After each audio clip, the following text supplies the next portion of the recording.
Welcome to Out on the Prairie with KP, Scotty, and Ag. We're going to try to do something genuine and real. Don't know how well it'll work. Just know we're going to give it our best effort. So, here we go. Got a little chills to start the show. It's kind of a great way to start the show. Scotty, we were talking briefly before we got on camera. The reason why we couldn't record last week is because we weren't informed we were on camera when we were on camera, and we cussed like sailors. Oh man, no, you can't do that. So, in case kids are watching. We are. They should get all their foul language from their YouTube videos. Well, that's probably very true. So I do have a rundown that we're actually going to try and follow. As I pull it up. There's a lot of subjects there. You will be able to broach them all? Well, in the 30 minutes that we have, we are. And we have a farmer here that's going to give us a first-hand glance on the farm crisis that we currently are in. Ag, your update on the water, the weather, and the prices. The crisis. Their soybeans have actually looked a little better. They're up, around $10 now for delivery when they're coming to harvest. So it's looking a little better. Corn's still way low. It really don't matter if we don't get a rain pretty soon. We're not going to have anything to harvest. The soybeans aren't filling out. They're flats is what they call them, and it's just lack of water. So we need a rain pretty bad. As far as the river level, it's real low because again, we need rain. They're forecasting it to be like 7 feet during harvest season, which puts a big crunch on the barges and everything else, which they usually make the farmer pay for some reason. But so what are your qualifications speaking on the farmer's Ag? I mean, what makes you think you can talk like that? I grew up on a farm. Spent most of my younger years there driving tractors and farming. Now, if I can interrupt you. Please do. Be a little bit more specific. What were you mean your father was farming and these kids were part of it? What were you growing? A little bit of everything. We grew soybeans, corn, wheat, a little bit of milo. For a few years there, we did a lot of vegetables. We did tomatoes and bell peppers, and we always grew watermelon, potatoes, pumpkins. So we grew a little bit of everything. And now it's down to mostly row crop, soybeans and corn. So we've narrowed it down to just a few crops now. We don't do the vegetables anymore. But we're still, we still got about 2,000 acres of soybeans and corn that we're trying to get to market. What's to address you, by the way? KP. KP. All right. Okay. This is Ask me what all these aliases and not all. There's one. And it was called my pen name by a friend of the day. Pen name. All right. Fair enough. Debbie Stokes calls me Dolan, but that's a long story. KP. Can I express an opinion on agriculture? But first of all, we ought to call this segment the Ag Report. We really ought to. Wow. How can we not? We can't. Did you guys not think of that before I got here? No. I call it Ag. Well, it's not why I call him Ag. There's another story there, but go ahead. But The Ag Report. Ag Report. Gotcha. This segment. Winning. Let me start by saying I understand there's some things that we enjoy that have to be shipped around. Oranges, right? Avocados, maybe, right? There's certain things you're going to have to ship places, or we won't be able to enjoy them, right? Or not in their best form. Coffee. Bananas. Yeah, sure, bananas, pineapples, all that, but I really think that the best option is to get away from these. I mean, you drive out towards Poplar Bluff and you can just see corn as far as the eye can see. Right. I wish it was, let's see, feasible. I wish you could do farming like you grew up. Some vegetables, some wheat, some beans, and most of it used locally. Others, stockpiles traded off to people for bananas and pineapples and shit, But that's our first. SHYTE, but it's great. I didn't mean to interrupt, but yeah, I did. No, that's it. That's all I have to say on that. Yeah. Because I'm not, I mean, that's why we got an ag guy to do the ag report, because I'm ignorant as well of a lot of the agriculture specifics. But when the folks lending the money are saying that when I'm putting the pencil together, they had some kind of term, and I'll come back with it later, but the pencil's not penciling, and right now in the boot hill, if you plant an acre of cotton, you're going $400 in the hole for every acre. Now I can't count. I hate that because I love cotton. I mean, everything I'm wearing right now is cotton, or enough cotton that my body's fooled in thinking it is. So they also said, here's the outlook, that when the tariffs actually do go into effect, the 15% on such, that the price will then go up to $450 an acre that you're losing. How close to that is that? Well, these are the ladies who Cotton's all okay. We don't grow cotton, so I can't really speak on cotton, but it's the same way with corn and soybeans. You know, there's so much money going into input to get the crop to where you can harvest it. By the time you get there, the margins are so small, it's not, you know, in the negative. It's not sustainable. If something's going to break. Am I correct in thinking that a lot of the cornfields, they came to a certain point and they said, you know what, it's not worth our money to fertilize it, to water it, and anything, they just let it die in the fields? Yeah, because there's this thing called crop insurance, which then when you start talking about that, you know, we don't want to talk about that. But yeah. But now, that's one of the things. If you'll see some fields that are completely barren, and a lot of those were you can get crop insurance for like things like prevented planting. So you say, I'm going to plant corn this year. If we get a river or there's too much rain and you can't plant it, then you'll get crop insurance money for that. So that's why you see some of those fields that are barren. is that socialism? What? It is, a little bit. I'm just asking for the class. Well, a little bit. So is the fire department and things of that. All the public roads that you don't pay a toll on. Which have you guys ever run into toll roads? Well, they're not around here, but not around here, right? But yeah, in Plain. The bridge used to be tolled. Oh man. Yeah. And the one that came in. Oh. Yeah. Well, we could cry all day in our Wheaties because the farmers are going to join the rest of us in the poverty. And that's not funny and that's not a joke, because as the ladies illustrated, the farmers drive the economy.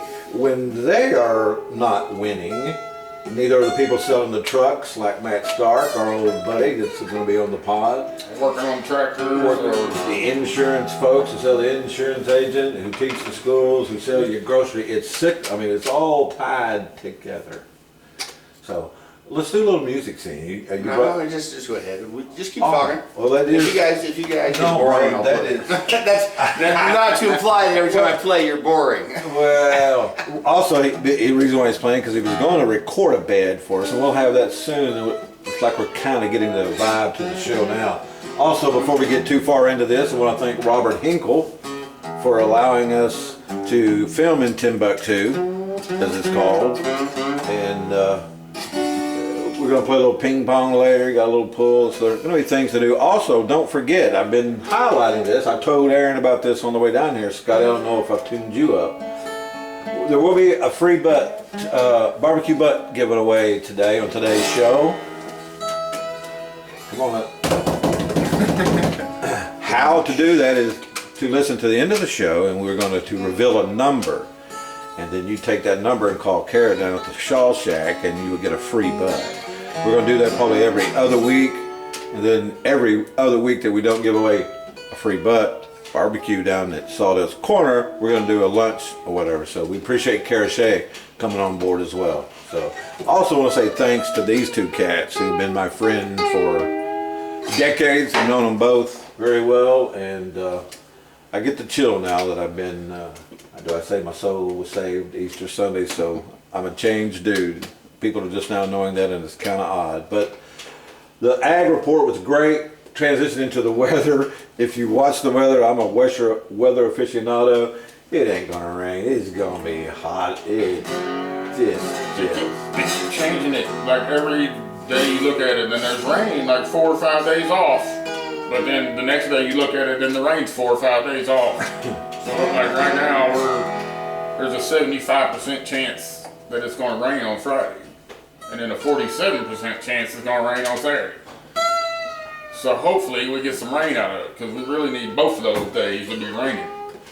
You need an old soaker, I believe is what they call it. There's cracks on our back 40 that I can run my hand down in that deep.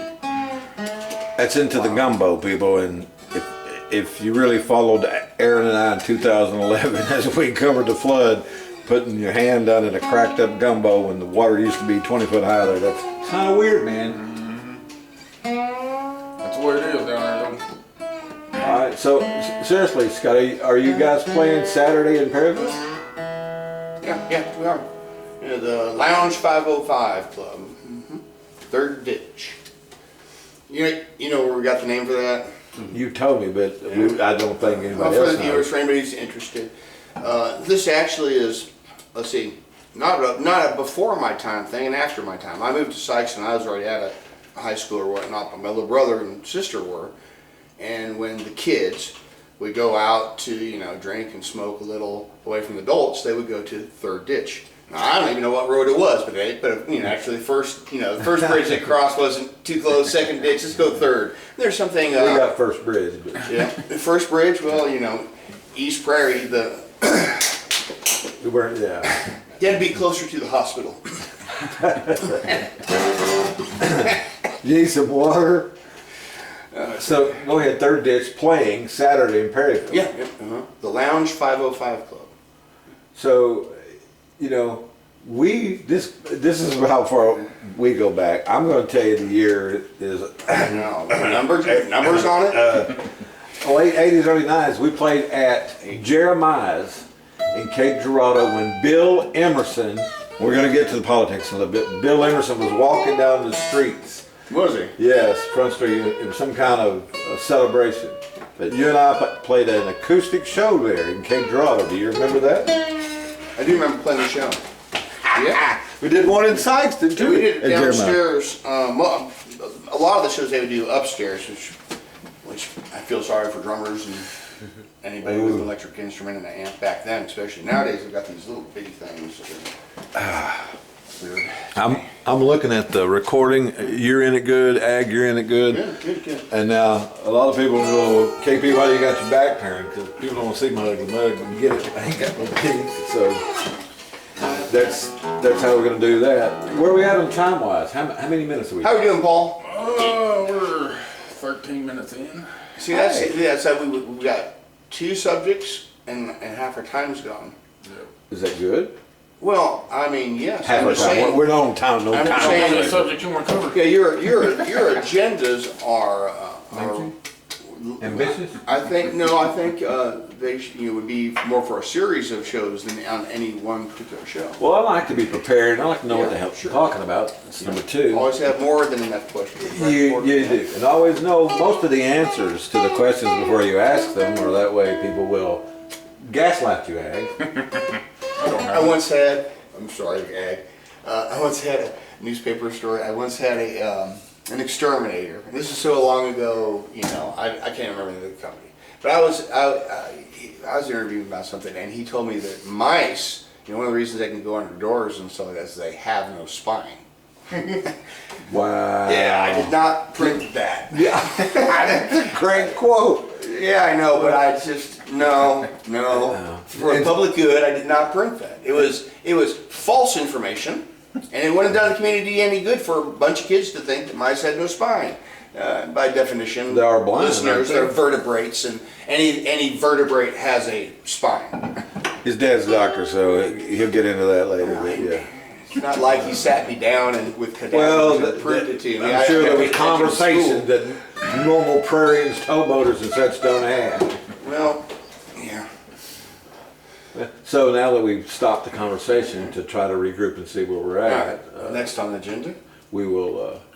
I'm really anxious to play it a little. Let's go ahead and get into it. The lack of political clout that we have in Southeast Missouri. Oh. Ag? Yeah. I don't think we're fully represented the way other places are, for sure. What you mean by that? We just don't have the pool, don't have the population. That's the biggest one. So when we talk about gerrymandering and redistricting, know that Jason Smith does not have to get a vote south of Cape Girardeau, and he'll win, going away like he always does. Yeah. That is what's what I'm looking for. Taxation with that representation? That Patrick Henry said that. I'm looking for. Well, I mean, that's the bare bones of what our forefathers like. You know, is forget this whole God-appointed kings. You know, to live a life of luxury and manage us. You know, our four founders, right? It was about, look, we all kick in money so we can all use roads. Even if you don't personally use the road, having roads is good for the country because that's how stuff gets around. Right. You know, so that's really the base bones of it. And if we're paying taxes, right, from this area on, you know, agricultural goods, or, you know, what we're producing, or, you know, simple things like income tax, and we're not getting adequate representation, then, you know, that's when you stand up and say, hey, Right. loudly. Funny side note, I had to pay extra taxes on my Tesla because I charged it with solar power and didn't buy gas. Which is where they get the money to pay for the roads, and some of the gas tax goes to that. And since I wasn't buying gas, I had to pay. They tax you for not taking the product. I had to pay right. extra taxes for not burning fossil fuels. Well, Wow. the reason I brought that up is these ladies that were representing the Farm Credit Associations in this interview today, they've been interviewed by Steve McPeters on KYMO. They couldn't even get a sit down with staffers from Hawley or Schmidt. Those are the U.S. senators, by the way. Jason Smith hasn't held a public meeting where he will have to actually talk to human beings since he got elected. And here's the deal, Trump and the R's take 80% of this region regardless who's running it. And folks, we're talking about this farm crisis. The big beautiful bill doesn't assess that in, pass a farm bill. So the actual policies that they're putting, interrupt me, but the policies they're putting in place, the folks around here are voting against their own self-interest. And me, I'm a libtard and a left-wing loony, so when I point these things out, KP, well, Fact check me on this, Ag, because I learned that you can't get married now until you're 18 in Missouri, as of August. Wow, that was a transition. He's Googling it. Fact check me. I knew you couldn't get a bank account if No, you're a this woman is- in Missouri until 1973. You couldn't have your own checking account. You had to have your husband have a checking account for you. That's a story for another day. We were talking Is politics. that true? Is that something our state legislator It's did? searching. Beginning August 28th, minimum age to get married in Missouri will be 18, with no exceptions. With no exceptions. My mother got married at 16. Yeah. Well, not only that, so let's take, for example, a 16-year-old girl who gets pregnant. She has no option but to have a child out of wedlock now, right? Am I correct? She can't get married, not till she's 18, and what? She can't get an abortion, right? Well, that's So- true. So they have arranged it now, so if you get pregnant before you're 18 or before you're 17 and a half, you will definitely have a child out of wedlock. How's that for Government? intrusiveness? How can a parent not have the right to say, yeah, my kid can get married at 16 because they're dedicated to each other and we think that, you know, they're going to give it a good go? Well, that wasn't on the rundown, but it's serious, Scotty. I mean, we have these conversations personally quite often, and like futile, I believe that's the word. But okay, like that mouse, I got a spine. Good. You know, I need to speak my mind and talk that, like, you hear. Yeah, but where is let's just put it this, let's go all the way. Where is the Christ-like motivation in this combination of state-imposed restrictions? Gosh, we ain't even got to the football yet. So, Scotty's in here talking religion, Ag. I'm not talking now's a religion, good I'm just time. asking a question. Now's a good time. Of to the take it. religious who are controlling our Yes. state politics right now. I'm so glad I felt the Spirit hit me Easter Sunday. I'm 65. I lived most of my life as a heathen, so I'm appreciative of the blessings I got. But the reason, And once again, and this is great irony. It will only affect the ones that care. Because I know a lot of hippie chicks. They don't care. They just go out and they just choose a baby daddy and they have a child and they don't want a father in the home because they don't trust men. did I hear you say there you don't like hippie chicks? But anyhow. Well, I like hippie chicks. You're still a hippie. I used to have long hair until it just got to the point we had to go. You all right? You had to go out and take care of matters? Yep. Actually, I only like one chick right now. I'm a married man. Well- Happily, I should have brought my ring. I ran out the door trying to grab guitars and. Well, I'll tell you why I call him Ag in a minute, but yeah, Scotty, it's good to see you happy, and it's nice to read your wife, Susan, if I can say her name, Yeah. on Facebook because she's also a hippie girl, and the stuff she writes is really from the heart, Yeah. and it's kind of cool, man. Yeah. You know. I knew we were aligned. I knew we were for each other. But yeah. February will come and we'll give away Valentine's Day. Oh, also. This be because I don't got your pics. I know your pics Does are this killer. establishment have any air conditioners? Getting humid in here.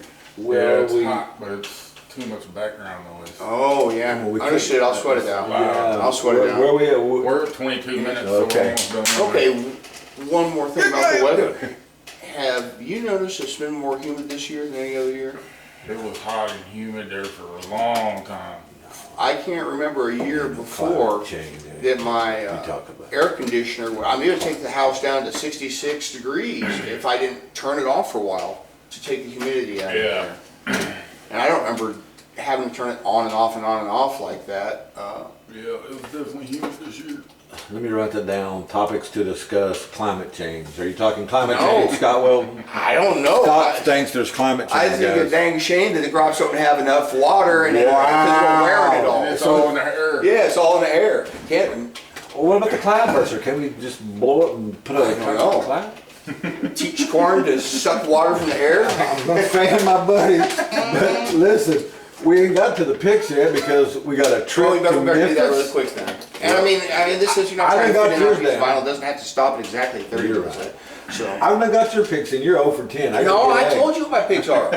Well, this week, but your first week they weren't in on time, so you went Well- 0 and 10. No, wait a minute.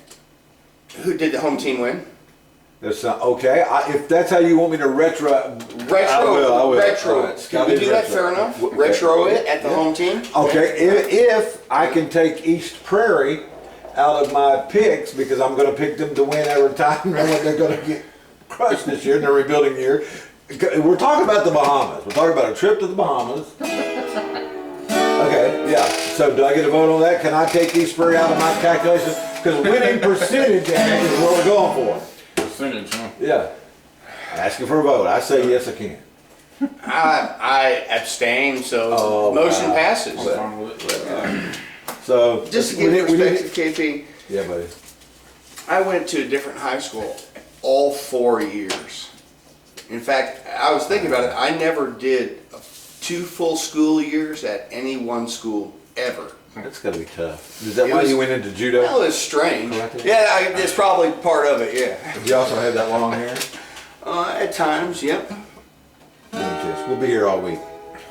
All right, so Ag, I would say as I try to pull up the games here, because I only got the first week, I didn't bring week 2. Well, yeah, I did. I'm smarter than the average bear. I don't have to write everything down, do I?